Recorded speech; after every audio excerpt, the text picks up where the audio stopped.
আসসালামু আলাইকুম, hello everyone, welcome back to my page, welcome back to my YouTube channel. যারা যেখান থেকে দেখছেন আজকের ব্লগটাতে স্বাগত জানাচ্ছি। তো বাড়িতে আসলে তো মজার শেষ নাই, সবসময় বলছি ব্লগের মাধ্যমে। আর আজকে আপনাদের সাথে শেয়ার করছি আমার ভাই আমাদের জন্য তার পছন্দের বা তার প্রিয় এই পালা হাঁসটা, রাজহাঁসটা দিয়েছে, যাতে বোনরা আসছে খায়। খুব ও না পশু পাখি অনেক ভালোবাসে, একদম বাচ্চার থেকেও বেশি। তো তারপরও একদম বড় একটা রাজহাঁস সাদা রঙের দিল আর একদম জবাই করে দিল। যেহেতু আমি বিশেষ করে হাঁস খেতে পছন্দ করি, আমার বোনও খায়, তো এই কারণে আমার ভাই হাঁস জবাই দিল। যে আপুরা আসছে এই উপলক্ষে হাঁসটা জবাই দিল। আর আমার মনটা না খারাপ লাগতেছিল, কারণ বাড়ির পালা হাঁস খেতে ইচ্ছেই করতেছিল না, কিন্তু যেহেতু জবাই করেই ফেলছে এখন তো খেতে হবে। বাড়ির কোনো জিনিসই, পালা জিনিস বলেন, মুরগি বলেন, পাখি বলেন, কেমন যেন একটা মায়া হয়ে যায় ওদের প্রতি। ওইটা যখন জবাই করে কেমন যেন ওটা আর খেতে মন চায় না। তো আমার ভাই এটা রেখেই ছিল যে আমরা আসলে ও জবাই দিবে আর সবাই মিলে আমরা খাবো, এনজয় করব।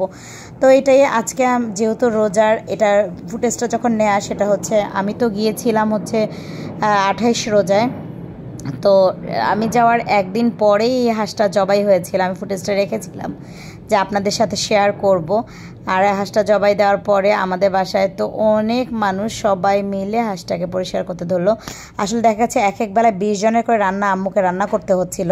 একই তো গরম, তার উপর রোজা, তার উপর আবার প্রথম রাতের খাবার, শেষের রাতের খাবার, তার বাচ্চা যেহেতু থাকে তো আম্মুকে দুপুরেও রান্না করতে হয়।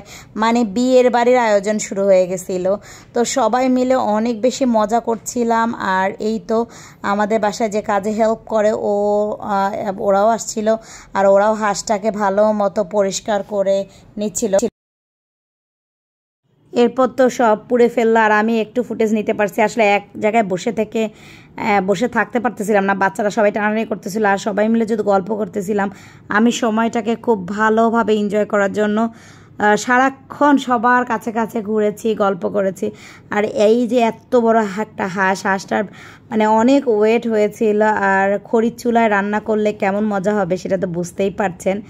আর আম্মুকে বলেছিলাম, আমি বলার আগে আম্মু বলেছিল যে রান্না করে দিব, তুই ঢাকায় নিয়ে যাস, কারণ তুই তো রাজহাঁস খেতে পছন্দ করিস বা হাঁস খেতে পছন্দ করিস। তো এই তো খড়ি চুলা রান্না তো এমনিতেই মজা হয়। আর আম্মু সারাদিন কত রকম আয়োজন, এত নিষেধ করতেছিলাম এটা করো না ওটা করো না, তারপরও মায়ের মন, বাচ্চারা সবাই একসাথে, নাতি নাতনি, তো আলহামদুলিল্লাহ অনেক বেশি এনজয় করেছি আমরা।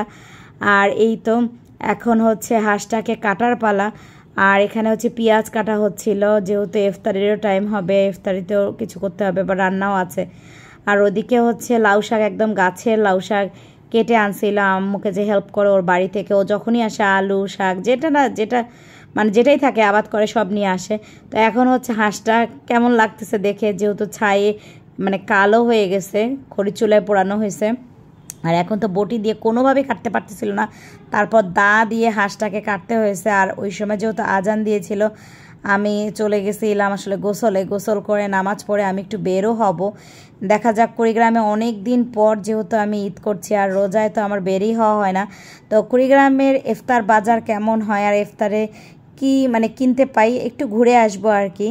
তো এই জন্য আর বাকি ফুটেজটা নিতে পারিনি। এরপর গোসল করে নামাজ পড়ে বের হয়ে গেলাম আমি কুড়িগ্রামে কি পাওয়া যায় সেটা দেখার উদ্দেশ্যে। নিশ্চয়ই পরের ব্লগে পারলে একটু শেয়ার করব সেদিন ইফতারিতে আমরা কি আয়োজন করেছিলাম। আজকের ব্লগটা কেমন লাগলো অবশ্যই কমেন্ট করে জানাবেন। ধন্যবাদ।